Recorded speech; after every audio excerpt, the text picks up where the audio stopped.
కేంద్ర విద్యాశాఖ మంత్రి ధర్మేంద్ర ప్రధాన్ రాజీనామా చేశాడంటే దానికి కారణం ఏంటి? కాంగ్రెస్ అడిగినందుకు రాజీనామా చేశాడా? కాదు కదా. కమ్యూనిస్టులు అడిగినందుకు రాజీనామా చేశాడా? కాదు కదా. లేదు అఖిలేష్ యాదవో ఇంకేదో పార్టీ అడిగినందుకు కాదు కదా రాజీనామా చేసింది. రాజీనామా చేసింది ఎందుకు? నీట్ పేపర్ లీకేజ్ అంశం కళ్ళ ముందు కనపడుతుంది. ఆ లీకేజీ మీద యువతరం పోరాటం అనేది చాలా పెద్ద ఎత్తున కనపడింది.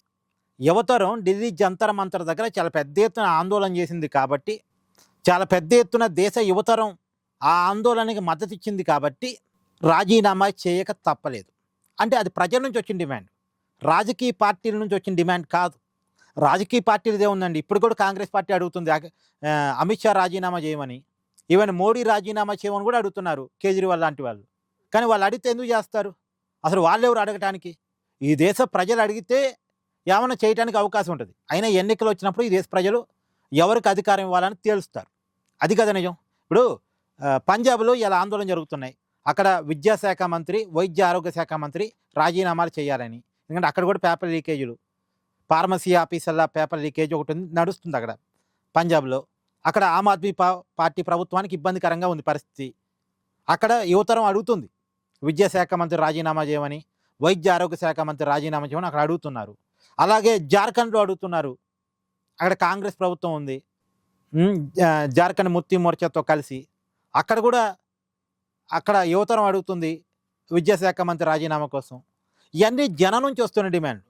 కానీ ఆంధ్రప్రదేశ్లో చూడండి, వైఎస్ఆర్ కాంగ్రెస్ పార్టీ డిమాండ్ చేస్తుంది లోకేష్ రాజీనామా చేయాలని. అది కూడా జరగని మెగా డిఎస్సి అక్రమాల గురించి. ఇప్పుడు మెగా డిఎస్సి అక్రమాలు జరిగితే ఎవరు చెప్పాలి? డిఎస్సి అభ్యర్థులు చెప్పాలి, వాళ్ళు ఆందోళన చేయాలి. అది కూడా ఎప్పుడు చేయాలి? అక్రమాలు జరిగినప్పుడు చేయాలి. ఆల్రెడీ ఈ మెగా డిఎస్సి 2025లో అయిపోయింది. ఇప్పుడు 2026లో మనం ఉన్నాం. ఇప్పుడు మరొక డిఎస్సి పడబోతుంది. ఆల్రెడీ ఆ డిఎస్సి అయిపోయింది, మరో కొత్త డిఎస్సి కూడా పడబోతుంది. అక్రమాలు జరిగిన సమయంలో డిఎస్సి రాసిన అభ్యర్థులు ఆందోళన చేస్తుంటే, రాజకీయాలకు అతీతంగా ఆందోళన చేస్తుంటే అది వేరే పరిస్థితి. అయినా అక్రమాలు జరిగాయి అంటే ఆధారం ఏంటి అసలు? కోర్టులో కేసులు కూడా లేవు కదా. వీళ్ళు కోర్టుకు పోతే కేసులన్నీ కొట్టేసింది కదా కోర్టు. ఆధారం లేదు, డిఎస్సి అభ్యర్థులు చెప్పడం లేదు.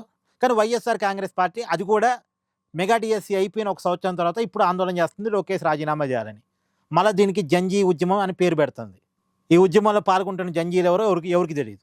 ఇప్పుడు ఆర్కే రోజా ఒక జంజీనా, భూమన కరుణాకర్ రెడ్డి ఒక జంజీనా, అంబటి రాంబాబు ఒక జంజీనా, జోగి రమేష్ ఒక జంజీనా?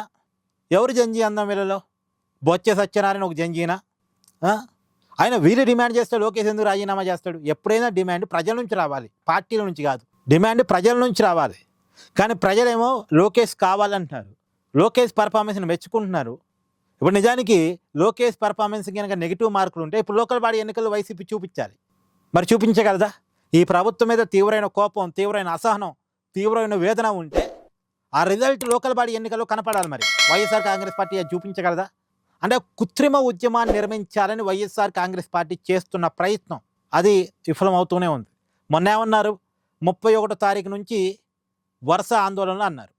ఏది ఆంధ్రాలో ఎక్కడ కనపడుతుంది వరుస ఆందోళనలు? పెద్ద ఎత్తున జంజీ రోడ్డు మీదకి రావటం. మొన్న నెల 31వ తారీఖు నుంచి యువతరం చాలా పెద్ద ఎత్తున ఆంధ్రప్రదేశ్లో ఉద్యమం జరగబోతుంది, ఉద్యమం చేయబోతున్నారని సాక్షి పేపర్లో వార్తలు రాశారు. ఏది అక్కడ ఎక్కడుంది ఉద్యమం? యువతరం ఎక్కడ రోడ్డు మీదకి వచ్చి పోరాటం చేస్తుంది? ఇది ఎందుకు చేస్తున్నా, పదే ఎందుకు వీడియో చేస్తుందంటే జగన్మోహన్ రెడ్డి పదే డిమాండ్ చేస్తున్నాడు. నిన్న కూడా విరూపాక్షి వాళ్ళ ఎమ్మెల్యే అరెస్ట్ అయితే దాని మీద ట్వీట్ చేస్తూ కూడా లోకేష్ రాజీనామా మీద మాట్లాడుతున్నాడు జగన్మోహన్ రెడ్డి.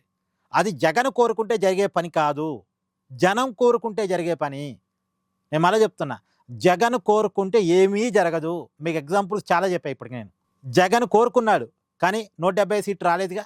జగన్ కోరుకున్నాడు టీడీపీ లేకుండా పోవాలని, కానీ జరగలేదుగా. జగన్ కోరుకున్నాడు చంద్రబాబు నాయుడు మళ్ళీ ముఖ్యమంత్రి కావద్దని, కానీ జరగలేదుగా. చంద్రబాబు మళ్ళీ ముఖ్యమంత్రి అయ్యాడుగా. జగన్ కోరుకున్నాడు పిఠాపురంలో పవన్ కళ్యాణ్ గెలవద్దని, కానీ గెలిచాడుగా.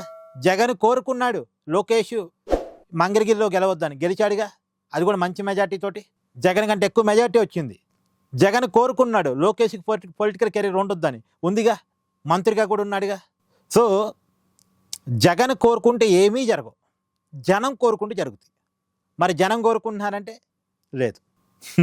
సో జనంలోకి వెళితే జనం ఏమనుకుంటున్నారో తెలిసింది. అంతేగాని బెంగళూరు ప్యాలెస్లోనో తాడేపల్లి ప్యాలెస్లోనో కూర్చొని లేదు వాళ్ళ నాయకుల పరామర్శకి వెళ్ళి కోరుకుంటే ఏమీ జరగవు. ఇది reality. Please do like, share and subscribe this channel.